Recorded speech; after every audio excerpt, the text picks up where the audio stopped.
Good afternoon, and thank you for all joining me today, and thank you to Leilani and Tara for the presentation. We are living in a world where trade rules can change overnight, where supply chains can break, and global politics can shift without warning. When the world around us is ever-changing, we must become resilient at home and abroad. That's what this budget is about. Defending Nova Scotia isn't just about borders or institutions. It's about creating economic resilience that allows our province to absorb shocks, adapt quickly, and protect what matters most. Excuse me.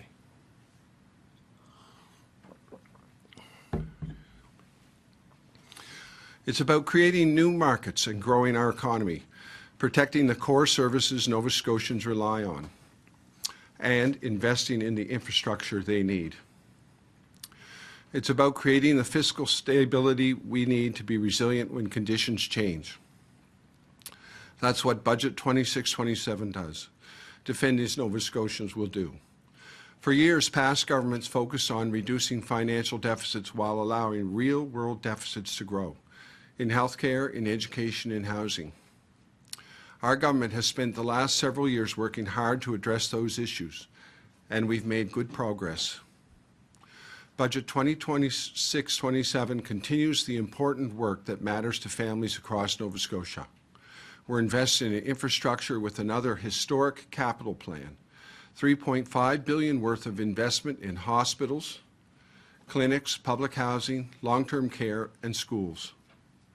We're continuing to invest in improved primary health care. This budget includes money for important projects like the Nova Scotia Human Rights Remedy and the school lunch program.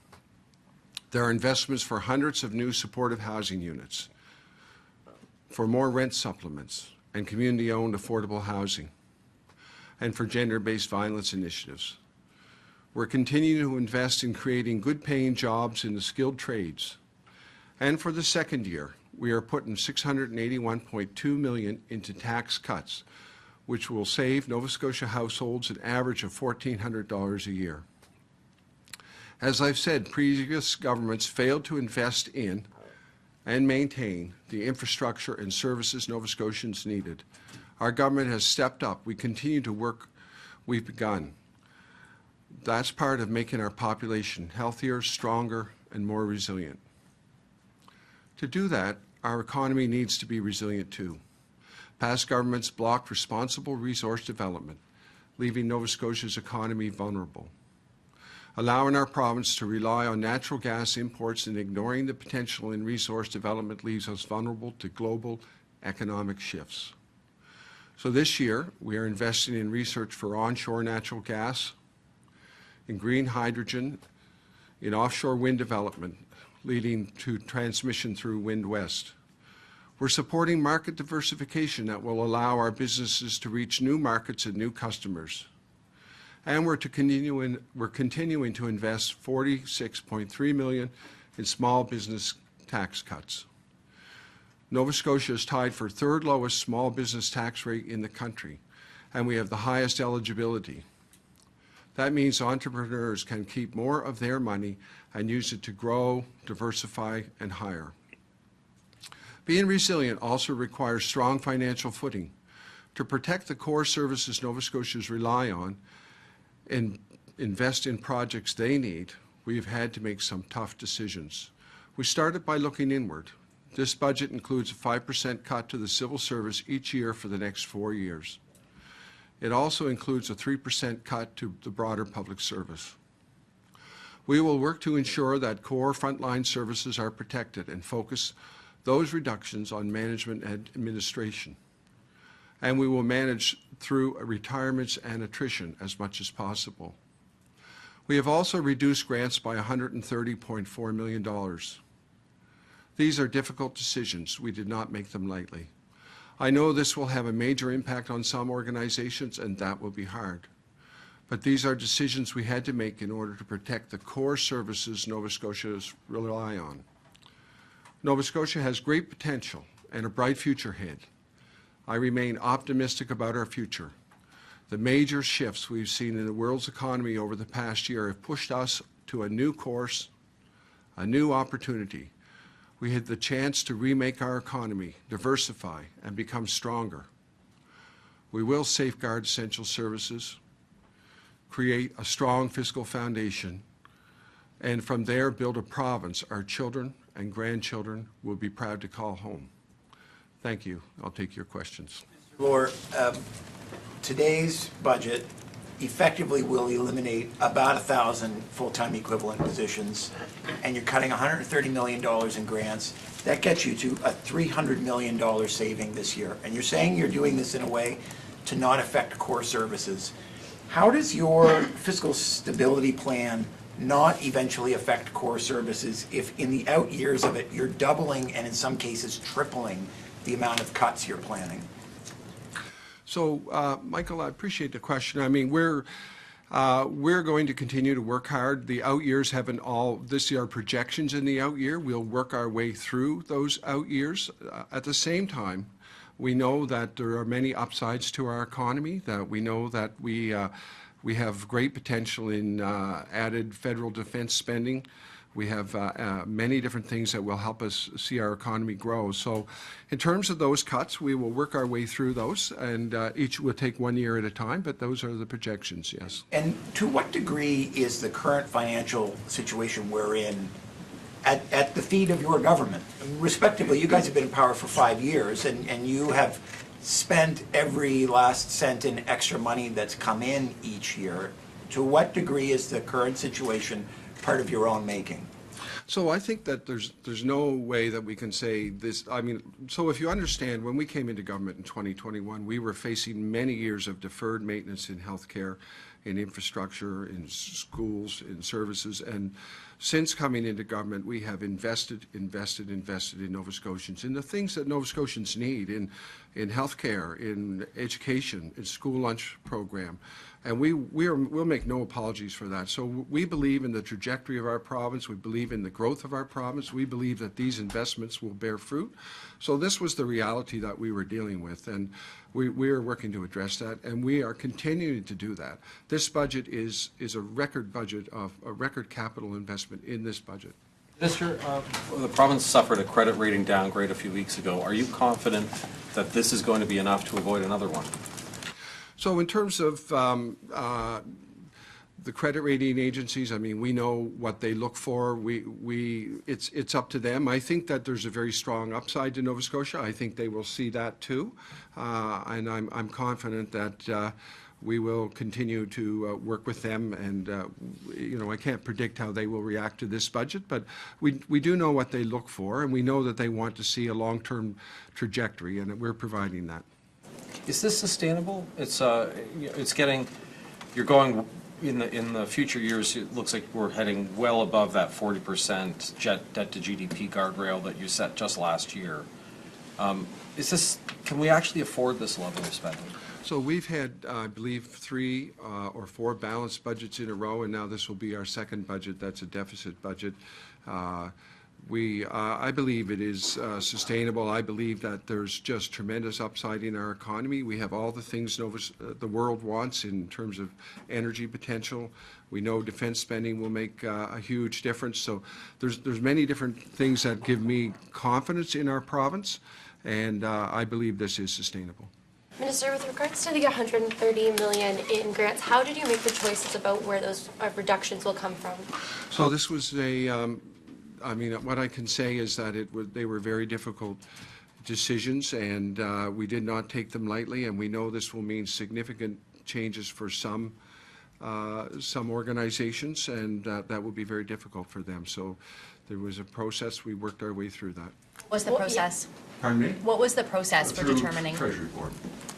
How did you determine keeping it or cutting it? So this is just a process through Treasury Board. Right sizing when you're talking about, job cuts. Pardon me? When we talk about right sizing the government here, the job cuts, how was that decision made? It must have been. Again, that was made through looking at needing to be aware of the trajectory of our own government. We had seen a significant increase in staffing during COVID, and realizing that COVID's over, we need to look at how we best function. So it was just looking at the realities. I want to Ask you about as revenue slows and you look to bring, revenue and expenses closer together, what are some positive investments in this budget that you see will help, kick back in revenue in the short term? Well, I think that, we've done 2 years of major tax cuts for Nova Scotians, which really add up to a lot of money. At the same time, we see our tax revenue from Nova Scotians growing. So we see the benefits of making those tax cuts even in this current budget. So we know that the things that we do have a big impact. We know that our capital spending program will have a massive impact on the province. At the same time, I think there were a number of different items in different sectors that we have money that we're spending on. I think some of the departments could better unpack that, the Department of Energy, for example. So we are investing in the economy, and we know that our own actions as government in providing tax breaks help Nova Scotians as well. Tax cuts make sense to you now? It's $650 million this year, and it's borrowed money. We're borrowing money from future Nova Scotians so that we can have a tax cut now. Does that make any sense? I think that we have had one of the higher tax jurisdictions in Canada, so we know that tax cuts are very important. We know that Nova Scotians can best make decisions with their own money in their own pocket, so we respect that. Sir, you're talking about the need to get government spending kind of in line with revenues. And yet, the health department budget has grown by 12% in this budget. Ms. Oldfield, just a few weeks ago, by her own admission, said health spending in this province is unsustainable. While I appreciate your comments about how healthcare is a core priority for your government, what are you doing to ensure that that doesn't keep gobbling up more and more money and putting us in what Ms. Oldfield herself has called an unsustainable situation? So I can tell you that when I meet with other finance ministers across the country, we have this same conversation about health spending. It's a challenge in every province. We started investing significantly in healthcare spending, I think, before most of the other provinces. In 2021, we've made major changes in legislation. We've created more pathways for doctors to come here. We have a pretty big increase in the net number of doctors in the province. We have the wait list reduced. So we expect that all of these investments, including the investments that we're making in the capital program, new hospitals, we expect these things to pay dividends in the future and in terms of a stronger, more resilient healthcare system. So we're expecting our investment in healthcare, which we've made over since 2021, to pay dividends in the future. Do you, looking at what the health spending is in this document, do you consider it sustainable, the amount we're spending on health? Well, as I said, we see, I don't think this is a surprise to you. We are a government committed to health care and doing what Nova Scotians need for health care. We're absolutely committed to that. So in terms of, in terms of the investments we're making in health care, we believe that those will pay dividends. You now are adding to the net debt. So that raises the question, is that kind of health spending truly sustainable? Well, I think that the reality is that we continue to focus on healthcare. We need to continue to focus on healthcare, and we are convinced that this will pay dividends in the future. Are you going to be offering buyouts to government employees? There's no plan to do that, and there's nothing in the budget for that. What's the contingency plan if the additional revenues that you're expecting to come down the road from new natural resource projects or federal defense spending, if those things do not pan out, then what? So those things are not reflected in the budget. We have from an account. But you've referred to them, in terms of the... Yes, I referred to them, yes. Yeah, for the So outlook I'm down just the... saying they're not reflected in the budget. So you see the budget is the contingency plan. Sorry, expand I on mean, the that. budget is the plan, and we have a very strict set of criteria for what projects are included in the budget or what's done. It has to be something that's been announced and there's actual funding going in, so, right? So, If I'm hearing you correctly, if I'm understanding you correctly, you'll deal with it in future budgets if you don't get the revenues you're expecting. correct. Minister, the fiscal year we're in now, I almost called it last year, but it's the one we're in now. The government's about $600 million over budget in spending. Are you confident that in this new environment where you're laying people off, where grants are being cut, that you'll be able to contain spending and keep within budget? I think that I am confident. I mean, I think that this is across government departments. I know all our staff are working hard to do this, and I'm confident, yes. I'd like to try that in a slightly different way. You folks have been fairly liberal in your use of additional appropriations. Are you going to continue to be? So I think that the fair thing to say would be that we were, when the previous year's adjustments showed extra revenue. So when we had more money to spend on the needs of Nova Scotians, no apology. We spent them. We'll continue to do that if we have those opportunities. But as we get further away from COVID, they've been less, the previous year adjustments have not been as significant. Should we expect less of this additional appropriation spending in the year to come? Is that going to be reined in? Are you going to rein in the additional appropriation spending in the year to come? We make no apology for it. If we have the opportunity to do that, we will. What we see is that COVID was such a big disruption to how everything happened. There were previous year adjustments that were fairly significant from COVID. We don't expect those to be as large going forward, simply because events are more predictable. Did staffing? Online from Ian Nathanson. Ian, are you with us on Zoom for the question for the minister? Yeah, can you hear me okay? Yeah, go ahead, Ian.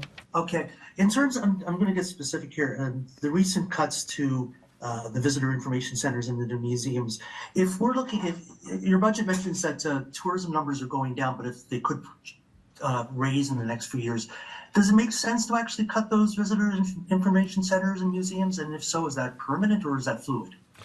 So I think what I can say is that and I think most of you probably experience that when you travel, you're using your iPhone, you're using the internet for information. We see that's the trend in terms of the visitor information centers. People are accessing information in different ways.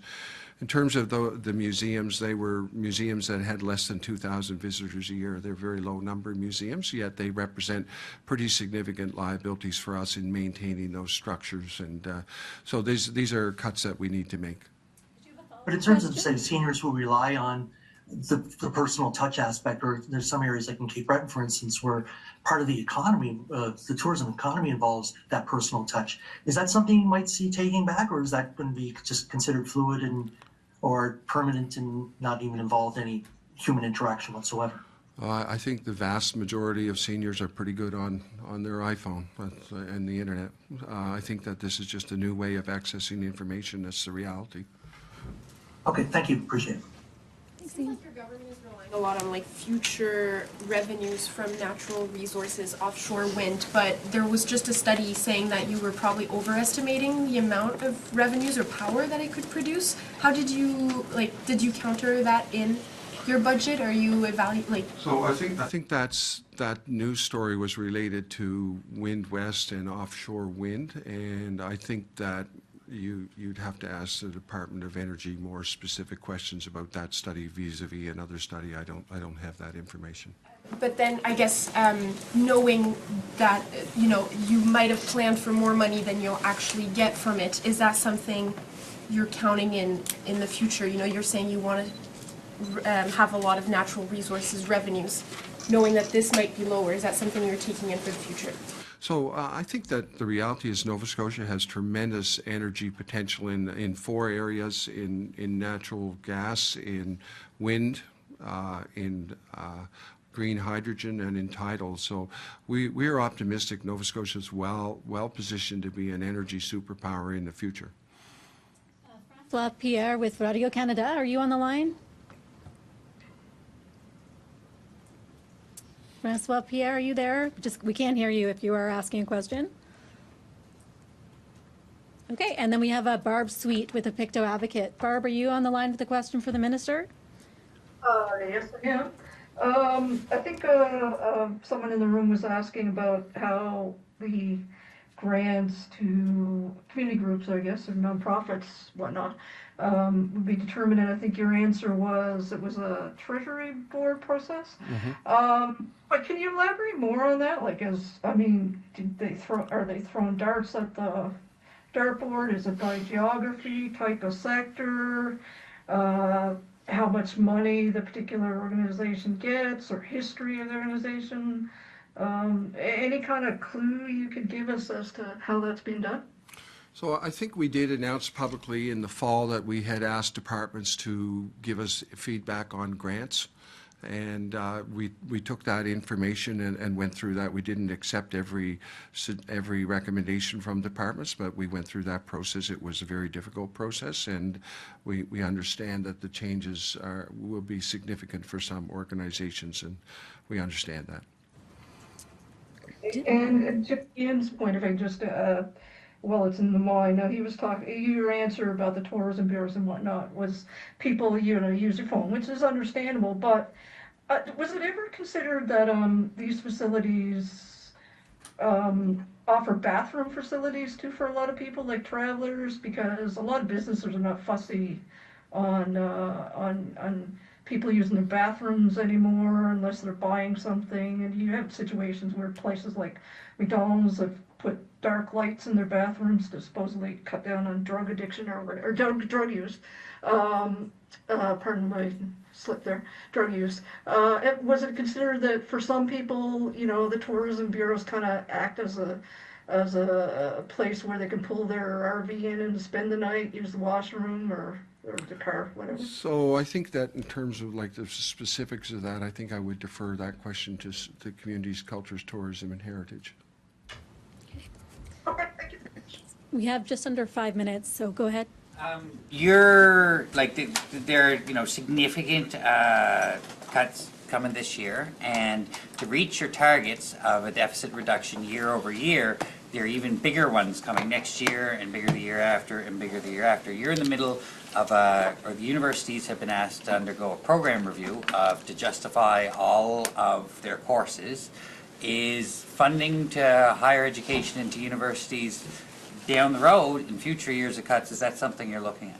So I think specifically about universities, I would defer. I think that would be a question for advanced ed, for our Department of Advanced Ed. In terms of this budget, though, I do want to point out that this budget has a 7.7% increase in expenses. So we are, compared to last year, we're spending 7.7% more. I know you're focused on cuts within it. In the absence of those cuts, it would have, I don't know what the percentage would have been. It would have been an 8-point-something% budget increase. So, in fact, we're spending more in this budget than ever before. We're continuing to invest in Nova Scotians. I think you saw the numbers. We're investing significantly in health care, in seniors and long-term care, and education. We're increasing the school food lunch program. We're working on affordability. We're giving Nova Scotians a massive tax cut this year of almost $1,400 per household. So we're doing many good things. And yes, we do have a deficit budget.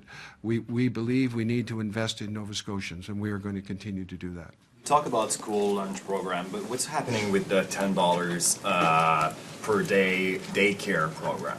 So I'll apologize. You'll have to talk to the Department of Education about that. I don't have that level of granular detail. For, because you promised it, and it seems like it's taking longer than what it would have been. Is that still a goal, I guess, for your government? Is that still, because it's part of affordability, right, of life? Yes, I totally understand, and I know there have been challenges, but again, you'd have to speak to the Minister of Education and Early Childhood. Any other questions? Just real quick on the EV and hybrid levy that was introduced with this. On top of the federal government introducing their own EV rebates, is the province intending to introduce a rebate as well, or just a levy on those vehicles? So in terms of rebates, I don't have line of sight into it right now. That would be a different department. But in terms of the levy, yes, we have put a levy on. I had a little bit of trouble. Can you repeat the question? I have a little trouble hearing you. I'm trying to sort of put two questions in one there. My apologies. Okay. I'm just wondering, first of all, why introduce this levy for vehicles that are supposed to, I guess, impact climate goals that the province does have, at the same time that the federal government is introducing incentives for people to purchase those vehicles? So I think the reason that the reason we've introduced the levy is the recognition that these vehicles do impact our highways. They do not pay the motive fuel tax that a gasoline type vehicle would. So this is just a calculation of what that tax would have been for that vehicle to provide for that vehicle's contribution on average to the cost to make it a sort of on par with a gasoline engine vehicle in terms of highway use. End it there. I just want to thank everyone. Thank you, Minister. We ask that you do kindly vacate this room. It's being used in just a few minutes for another event. You're welcome to use the committee's room directly across the hall. And thanks again, everybody.